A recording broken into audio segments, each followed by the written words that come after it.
बहुत बहुत शुक्रिया प्रधानमंत्री जी आपका कि आप आज यहाँ आए। और अब मैं आपसे निवेदन करता हूँ कि उस पल का हमें जो बेसब्री से इंतजार था, आप हमारे इस सभा को संबोधित करें।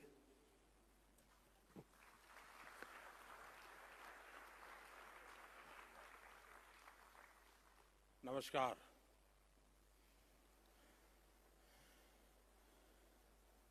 ITV नेटवर्क के फाउंडर और संसद में मेरे साथी कार्तिकेय शर्मा जी, नेटवर्क की पूरी टीम, देश विदेश से आए सभी अतिथि, अन्य महानुभाव, देवी और सज्जनों, न्यूज एक्स वर्ल्ड इसकी शुभ शुरुआत और इसके लिए मैं आप सबको बहुत बहुत बधाई देता हूं, बहुत बहुत शुभकामनाएं देता हूं।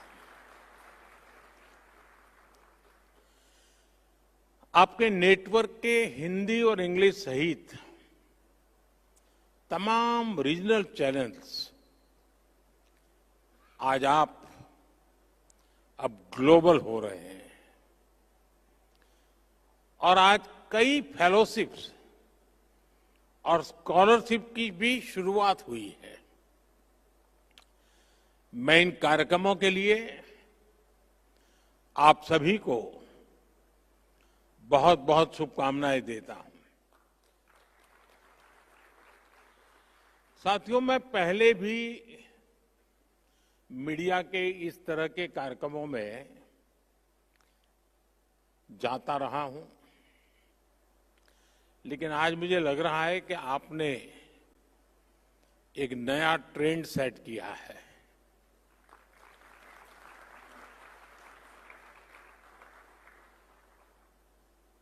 और मैं इसके लिए भी आपको बहुत बहुत बधाई देता हूं। हमारे देश में मीडिया के इस तरह के इवेंट्स होते रहते हैं और एक परंपरा भी चल रही है। उसमें कुछ आर्थिक विषय भी है, हर एक का फायदे का मामला रहता है जरा। लेकिन आपके नेटवर्क ने इसे एक नया डायमेंशन दिया है।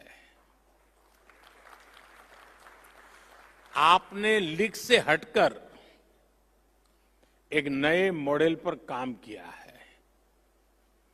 मुझे याद है, अगर मैं पहले की समिट और आपकी समिट के संबंध में जो कल से सुन रहा हूं,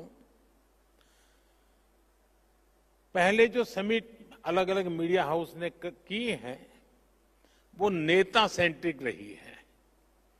मुझे खुशी है ये नीति सेंट्रिक है। यहां नीतियों की चर्चा हो रही है। ज्यादातर इवेंट जो हुए हैं वे बीते हुए कल के आधार पर वर्तमान की नुक्तेचीनी वाले रहे हैं। मैं देख रहा हूं कि आपका ये समिट आने वाली कल को समर्पित है। मैं देखता था कि पहले जितने भी ऐसे कार्यक्रमों को मैंने दूर से देखा या खुद हुआ गया, वहां विवाद का महत्व ज्यादा था, यहां संवाद का महत्व ज्यादा है। और मुझे पक्का विश्वास है। और दूसरा, जितने भी मैं इवेंट्स में गया हूं, एक छोटे से कमरे में होते हैं और अपने अपने लोग होते हैं। यहां इतने विशाल समारोह को देखना, और वो भी एक मीडिया हाउस के समारोह को, और जीवन के सभी क्षेत्रों को स्पर्श किए हुए लोग यहां होना, ये अपने आप में बहुत बड़ी बात है।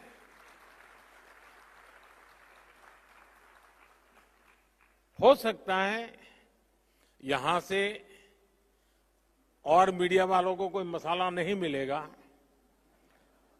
लेकिन देश को भरपूर प्रेरणा मिलेगी, क्योंकि यहां हुए हर व्यक्ति के विचार देश को प्रेरणा देने वाले विचार होंगे। उम्मीद है कि इस ट्रेंड को, इस टेम्पलेट को आने वाले दिनों में दूसरे मीडिया हाउस भी अपने तरीके से और इनोवेटिव बना करके कम से कम उस छोटे कमरे से बाहर निकले।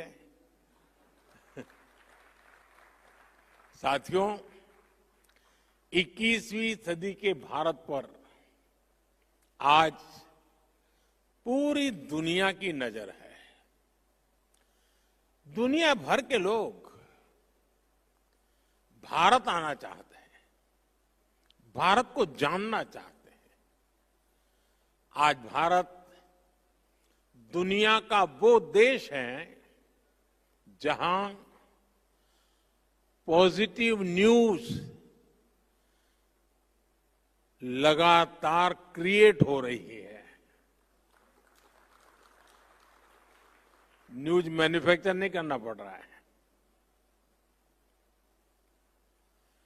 जहां हर रोज नए रिकॉर्ड बन रहे हैं, कुछ न कुछ नया हो रहा है। अभी 26 फरवरी को ही प्रयागराज में एकता का महाकुंभ संपन्न हुआ है। पूरी दुनिया हैरान है कि कैसे एक अस्थाई शहर में एक टेम्पररी व्यवस्था, नदी के तट पे करोड़ों लोगों का आना, सैकड़ों किलोमीटर की यात्रा करके आना और पवित्र स्नान करके भाव से भर जाना। आज दुनिया भारत की ऑर्गेनाइजिंग और इनोवेटिंग स्किल्स देख रही है। हम सेमीकंडक्टर से लेकर एयरक्राफ्ट कैरियर्स तक यहीं पर मैन्युफैक्चर कर रहे हैं। दुनिया भारत की इसी सफलता को विस्तार से जानना चाहती है। मैं समझता हूं कि न्यूज एक्स वर्ल्ड अपने आप में एक बहुत बड़ा अवसर है। साथियों, कुछ महीने पहले ही भारत ने दुनिया के सबसे बड़े चुनाव कराए हैं। 60 साल बाद ऐसा हुआ जब भारत में कोई सरकार लगातार तीसरी बार वापस लौटी। इस जन विश्वास का आधार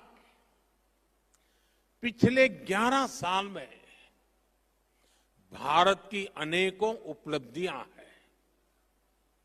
मुझे विश्वास है कि आपका नया चैनल भारत की रियल स्टोरीज दुनिया तक पहुंचाएगा। बिना कोई रंग दिए आपका ग्लोबल चैनल भारत की वैसी ही तस्वीर दिखाएगा जैसा वो है। हमें मेकअप की जरूरत नहीं है। साथियों, कई साल पहले मैंने vocal for local and local for global का विजन देश के सामने रखा था। आज हम इस विजन को सच्चाई में बदलते हुए देख रहे हैं। आज हमारे यहां आयुष प्रोडक्ट्स और योग लोकल से ग्लोबल हो गए हैं। दुनिया में कहीं पर भी जाइए, कोई न कोई तो योग को जानने वाला मिलेगा ही। मेरे मित्र टोनी यहां बैठे हैं, वो तो रोज के योगा प्रैक्टिशनर है। आज भारत के सुपरफूड हमारा मखाना लोकल से ग्लोबल हो रहा है। भारत के मिलेट्स, श्री अन्न भी लोकल से ग्लोबल हो रहे हैं। और मुझे पता चला है, कल मेरे दोस्त टोनी एबट दिल्ली हाट में भारतीय मिलेट्स का फर्स्ट हैंड एक्सपीरियंस लिया है उन्होंने, और उनको मिलेट्स की डिशेज बहुत पसंद आई, और ये सुनकर मुझे ज्यादा अच्छा लगा। साथियों, मिलेट्स ही नहीं, भारत की हल्दी भी लोकल से ग्लोबल हो गई है। भारत दुनिया की 60% से ज्यादा हल्दी की सप्लाई कर रहा है। भारत की कॉफी भी लोकल से ग्लोबल हो गई है। भारत दुनिया का 7वां सबसे बड़ा कॉफी एक्सपोर्टर बन गया है। आज भारत के मोबाइल, इलेक्ट्रॉनिक प्रोडक्ट्स, भारत में बनी दवाइयां अपनी ग्लोबल पहचान बना रही हैं। और इन सबके साथ ही एक और बात हुई है। भारत कई सारे ग्लोबल इनिशिएटिव्स को लीड कर रहा है। हाल ही में मुझे फ्रांस में एआई एक्शन समिट में जाने का मौका मिला। दुनिया को एआई फ्यूचर की तरफ ले जाने वाली इस समिट का भारत को होस्ट था। अब इसको होस्ट करने का जिम्मा भारत के पास है। भारत ने अपनी प्रेसिडेंसी में इतनी शानदार G20 समिट कराई। इस समिट के दौरान हमने India, middle east, Europe corridor के रूप में एक नया इकोनॉमिक रूट दुनिया को दिया। भारत ने ग्लोबल साउथ को भी एक बुलंद आवाज दी। हमने आइलैंड नेशंस को, उनके हितों को अपनी प्रायोरिटी से जोड़ा है। क्लाइमेट क्राइसिस से डील करने के लिए भारत ने मिशन लाइफ का विजन दुनिया को दिया है। इसी तरह international solar alliance, coalition for disaster resilient infrastructure, ऐसे अनेक इनिशिएटिव्स हैं जिनको भारत ग्लोबली लीड कर रहा है। और मुझे खुशी है कि आज जब भारत के अनेक ब्रांड ग्लोबल हो रहे हैं, तो भारत का मीडिया भी ग्लोबल हो रहा है। इसी ग्लोबल अपॉर्चुनिटी को समझ रहा है। साथियों, दशकों तक दुनिया भारत को अपना बैक ऑफिस कहती थी, लेकिन आज Bharat new factory of the world बन रहा है। हम सिर्फ वर्कफोर्स नहीं, वर्ल्ड फोर्स बन रहे हैं। कभी हम जिन चीजों का इंपोर्ट करते थे, आज देश उनका इमर्जिंग एक्सपोर्ट हब बन रहा है। जो किसान कभी लोकल मार्केट तक ही सीमित था, आज उसकी फसल पूरी दुनिया के बाजारों तक पहुंच रही है। पुलवामा की स्नो पीस, महाराष्ट्र के पुरंदर फिग्स और कश्मीर के क्रिकेट बैट्स, इनकी डिमांड अब दुनिया में बढ़ रही है। हमारे डिफेंस प्रोडक्ट्स दुनिया को भारतीय इंजीनियरिंग और टेक्नोलॉजी की ताकत दिखा रहे हैं। इलेक्ट्रॉनिक्स से ऑटोमोबाइल सेक्टर तक दुनिया ने हमारी स्केल को, हमारे सामर्थ्य को देखा है।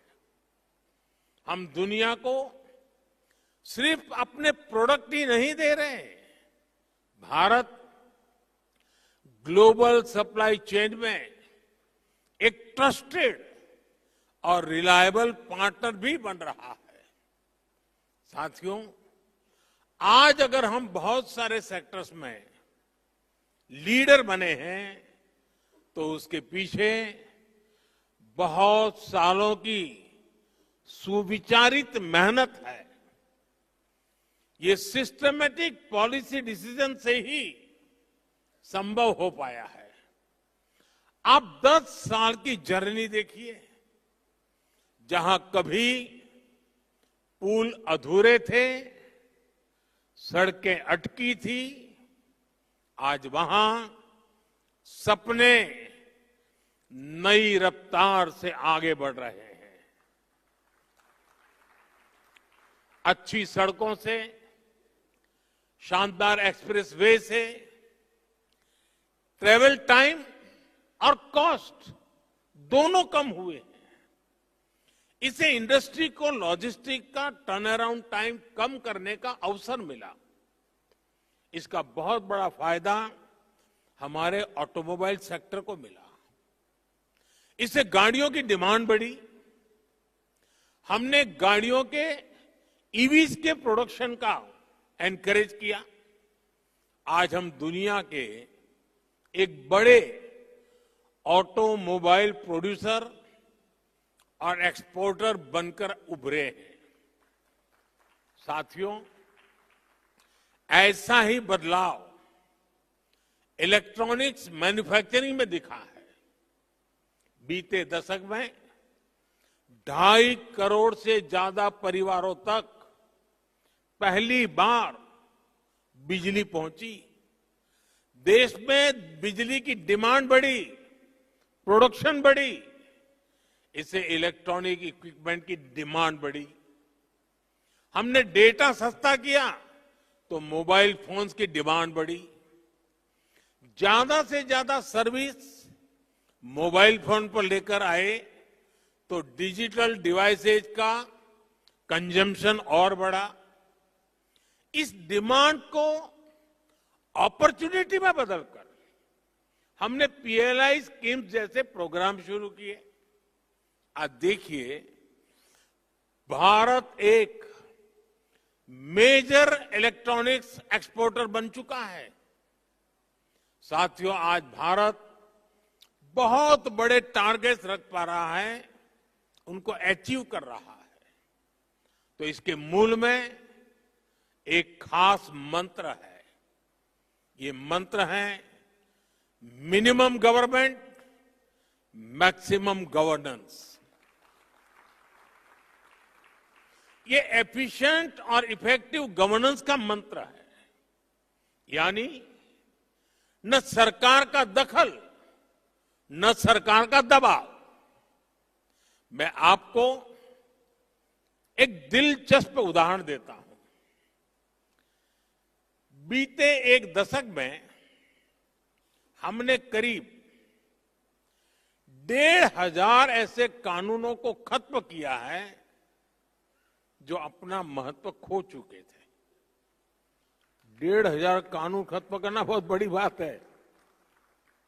इनमें से बहुत सारे कानून अंग्रेजी शासन के दौरान बने थे। अब मैं कुछ आपको आश्चर्य होगा सुनकर के, एक कानून था ड्रामेटिक परफॉर्मेंस एक्ट। ये कानून अंग्रेजों ने 150 साल पहले बनाया था। तब अंग्रेज चाहते थे कि ड्रामा और थिएटर का उपयोग तब की सरकार के खिलाफ ना हो। इस कानून में प्रावधान था कि अगर पब्लिक प्लेस में 10 लोग डांस करते मिल जाएं तो उन्हें गिरफ्तार किया जा सकता है। और ये कानून देश आजाद होने के बाद 75 साल तक चलता रहा है। यानी शादी के दौरान बारात भी निकले और 10 लोग डांस कर रहे हो तो दूल्हा सहित पुलिस उनको अरेस्ट कर सकती थी। ये कानून आजादी के 70-75 साल बाद तक चलने में था। ये कानून हमारी सरकार ने हटाया। अब चलो भाई 70 साल तक ये कानून हमने झेला। मुझे उस समय की सरकार उन नेताओं से कुछ कहना नहीं है, यहां बैठे भी हैं, लेकिन मुझे ज्यादा तो ये लुटियन जमात पर आश्चर्य होता है, ये खान मार्केट गैंग पर आश्चर्य हो रहा है।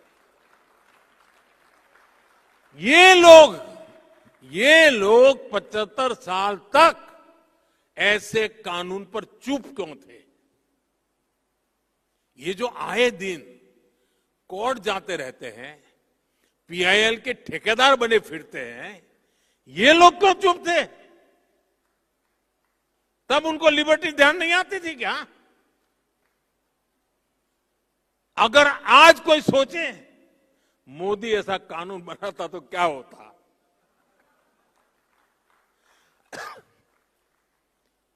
अरे ये जो ट्रॉलर होते हैं ना सोशल मीडिया में, वो भी अगर एक ऐसे ही झूठी खबर चला देते हैं कि मोदी ऐसा कानून बनाने वाला था, आग लगा देते हैं लोग, मोदी के बाल नोच लेते। साथियों, ये हमारी सरकार है जिसने गुलामी के कालखंड के इस कानून को खत्म किया। मैं एक और उदाहरण देता हूं, बैम्बू का। बैम्बू हमारे आदिवासी क्षेत्र में खास करके ट्राइबल एरियाज की और खास करके नॉर्थ ईस्ट की तो लाइफलाइन है। लेकिन पहले बांस काटने पर भी आपको जेल भेज दिया जाता था, बांस काटने पर।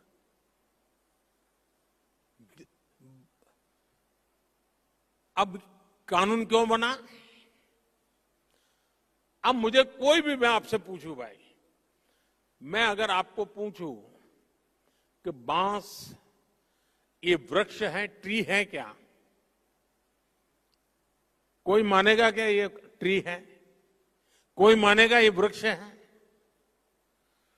आपको आश्चर्य होगा, आजादी के 70 साल के बाद भी मेरे देश की सरकार ये मानती थी कि बाम्बू ये पेड़ है, वृक्ष है, और इसलिए वृक्ष काटने से जैसे मनाई थी वैसी बाम्बू काटने से बनाई थी। हमारे देश में एक कानून था जो बांस को ट्री मानता था और सारे ट्री के कानून इस पर लगते थे। इसको काटना मुश्किल था। हमारे पहले के शासकों को समझ ही नहीं आया कि बांस पेड़ नहीं है। अंग्रेजों के अपने इंटरेस्ट हो सकते थे, लेकिन हमने क्यों नहीं किया? बांस से जुड़े दशकों पुराने कानून को भी हमारी ही सरकार ने बदला। साथियों, आपको याद होगा 10 साल पहले तक आईटीआर भरना किसी सामान्य व्यक्ति के लिए कितना मुश्किल था।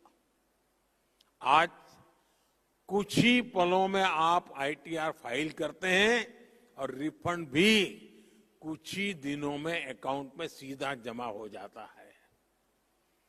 अब तो इनकम टैक्स को जुड़े कानून को और आसान बनाने का प्रोसेस संसद में चल रहा है। हमने 12 लाख रुपए तक की इनकम को टैक्स फ्री कर दिया। हाँ, अब ताली बजी। आपको बाम्बू में ताली नहीं बजी, क्योंकि वो आदिवासियों का है।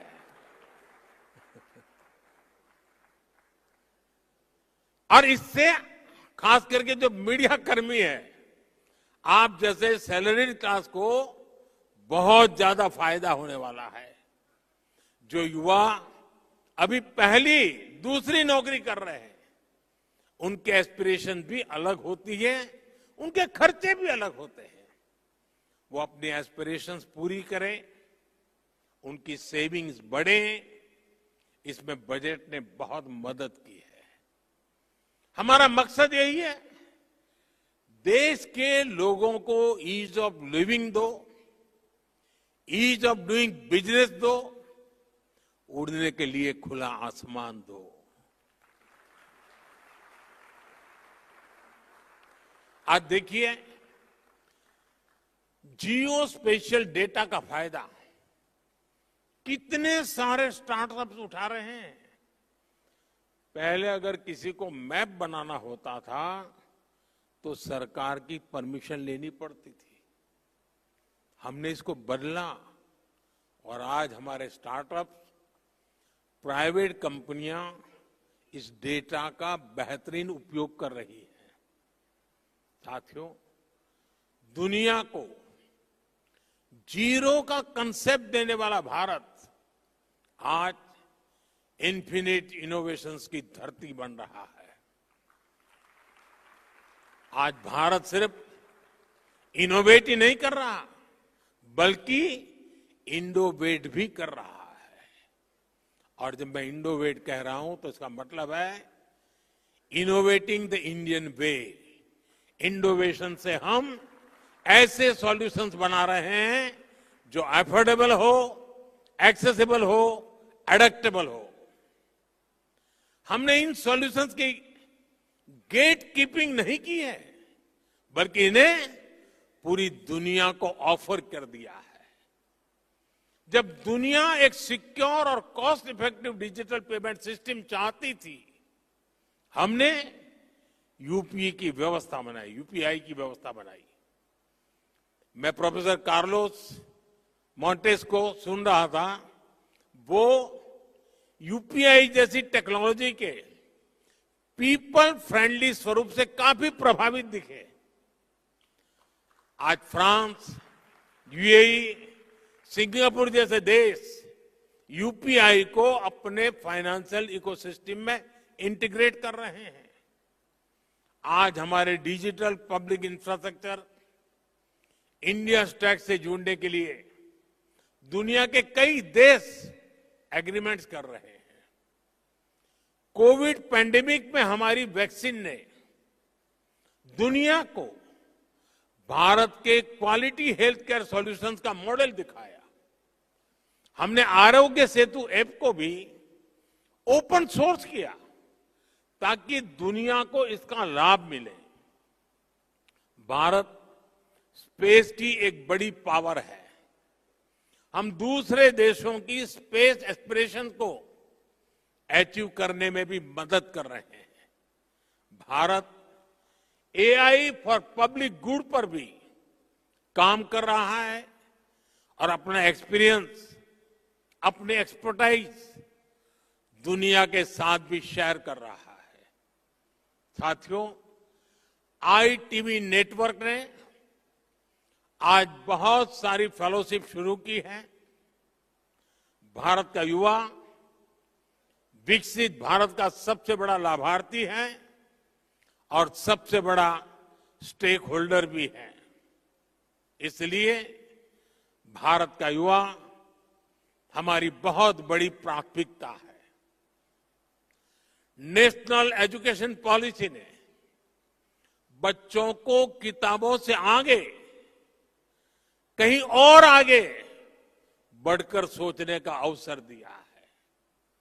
मिडिल स्कूल से ही बच्चे कोडिंग सीखकर एआई और डेटा साइंस के फील्ड के लिए तैयार हो रहे हैं।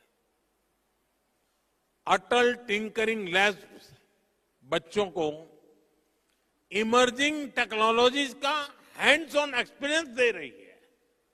इसलिए इस साल के बजट में हमने 50,000 नई अटल टिंकरिंग लैब्स बनाने का ऐलान किया है।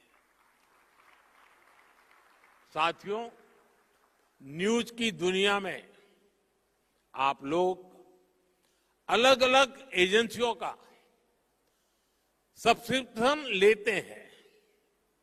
इससे आप लोगों को बेहतर न्यूज कवरेज में मदद मिलती है। ऐसे ही रिसर्च की फील्ड में स्टूडेंट्स को ज्यादा से ज्यादा इंफॉर्मेशन सोर्स की जरूरत होती है।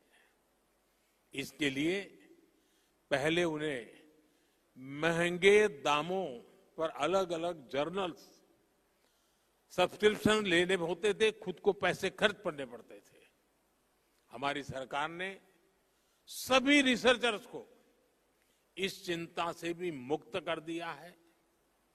हम वन नेशन वन सब्सक्रिप्शन लाए हैं। इससे देश के हर रिसर्चर को दुनिया के जाने माने जर्नल्स की फ्री एक्सेस मिलनी तय है। इस पर सरकार 6,000 करोड़ रुपए से ज्यादा खर्च करने जा रही है। हमें इंश्योर कर रहे हैं कि हर स्टूडेंट्स को अच्छी से अच्छी रिसर्च फैसिलिटीज मिले, चाहे स्पेस एक्सप्लोरेशन हो, बायोटेक रिसर्च हो या एआई हो। हमारे बच्चे फ्यूचर लीडर्स बनकर उभर रहे हैं। डॉक्टर ब्रायन ग्रीन ने आईआईटी के स्टूडेंट से मुलाकात की है और एस्ट्रोनॉट माइक मैसिमिनो सेंट्रल स्कूल के स्टूडेंट से मिलने गए थे और जैसा उन्होंने बताया है, उनके एक्सपीरियंस वाकई शानदार रहे हैं। वो दिन दूर नहीं जब भविष्य का कोई बहुत बड़ा इनोवेशन भारत के किसी छोटे से स्कूल से निकलेगा। साथियों, भारत का परचम हर वैश्विक मंच पर लहराए, यही हमारी आकांक्षा, यही हमारी दिशा है। साथियों, ये छोटा सोचने और छोटे कदम लेने का समय ही नहीं है। मुझे खुशी है कि एक मीडिया संस्थान के रूप में आपने भी इस भावना को समझा है। आप देखिए, 10 साल पहले तक आप सोचते थे कि कैसे देश के अलग अलग राज्यों तक पहुंचे, आपका मीडिया हाउस पहुंचे। आज आपने भी ग्लोबल होने का साहस जुटाया है। यही प्रेरणा, यही प्राण आज हर नागरिक का, हर एंटरप्रेन्योर का होना चाहिए। मेरा तो सपना है दुनिया के हर बाजार में, हर ड्राइंग रूम में, हर डाइनिंग टेबल पर कोई न कोई भारतीय ब्रांड मौजूद हो। मेड इन इंडिया दुनिया का मंत्र बने। कोई बीमार हो तो वो हील इन इंडिया के बारे में पहले सोचे। किसी को शादी करनी हो तो वेड इन इंडिया पर पहले विचार करे। किसी को घूमना फिरना हो तो लिस्ट में सबसे ऊपर भारत को रखे। कोई कॉन्फ्रेंस करना चाहे, एग्जीबिशन लगाना चाहे तो सबसे पहले भारत आए। कोई कंसर्ट कराना चाहे तो सबसे पहले भारत को चुने। ये ताकत, ये पॉजिटिव एटीट्यूड हमें खुद में पैदा करना है। इसमें आपके नेटवर्क की, आपके चैनल की बड़ी भूमिका होगी। संभावनाएं अनंत है जब हमें अपने साहस और संकल्प से इन्हें हकीकत में बदलना है। साथियों, भारत अगले 25 वर्षों में विकसित भारत बनने का संकल्प लेकर आगे बढ़ रहा है।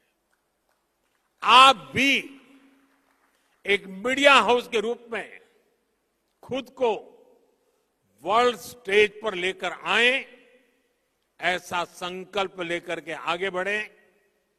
मैं मानता हूं कि आप इसमें जरूर सफल होंगे। आईटीवी नेटवर्क की पूरी टीम को मैं फिर एक बार ढेर सारी शुभकामनाएं देता हूं और देश और दुनिया से जो पार्टिसिपेंट्स आए हैं, मैं उनका भी अभिनंदन करता हूं। उनके विचारों ने जरूर एक सकारात्मक सोच को बल दिया है। मैं इसके लिए भी, क्योंकि भारत का गौरव बढ़ता है तो हर भारतीय को आनंद होता है, गर्व होता है, और इसके लिए मैं उन सब का भी बहुत बहुत धन्यवाद करता हूं। नमस्कारम।